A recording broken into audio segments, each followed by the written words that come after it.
حضرت ابو ہریرہ رضی اللہ تعالیٰ عنہ سے روایت ہے، رسول اللہ صلی اللہ علیہ وسلم نے فرمایا، جو شخص جنازے میں حاضر ہوا یہاں تک کہ اس کی نماز جنازہ پڑھی جائے اس کے لیے 1 قرات اجر ہے، اور جو اس کے دفن کرنے تک موجود رہا اس کے لیے 2 قرات اجر ہے۔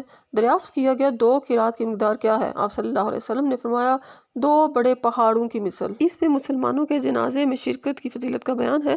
اگر جنازے اور نماز میں شرکت کی جائے تو 1 بڑے پہاڑ کی مانند اجر ملے گا، اور اگر تدفین میں بھی شریک ہوا جائے تو اسے دگنا اجر ملے گا، یعنی 2 بڑے پہاڑوں کی مثل۔ حضرت ابو رافع اسلم رسول اللہ صلی اللہ علیہ وسلم کے آزاد کردہ غلام سے روایت ہے، رسول اللہ صلی اللہ علیہ وسلم نے فرمایا، جو شخص کسی میت کو غسل دے اور اس میں کوئی عیب دیکھے پس وہ اس کی پردہ پوشی کرے تو اللہ تعالیٰ اسے 40 مرتبہ معاف فرمائے گا۔ اس سے معلوم ہوا کہ دوران غسل کوئی جسمانی عیب نظر آئے یا کسی وجہ سے اس کی شکل و صورت میں تغیر رونما ہو جائے تو اسے بیان کرنے سے گریز کیا جائے تاکہ اس کی ذلت و رسوائی نہ ہو۔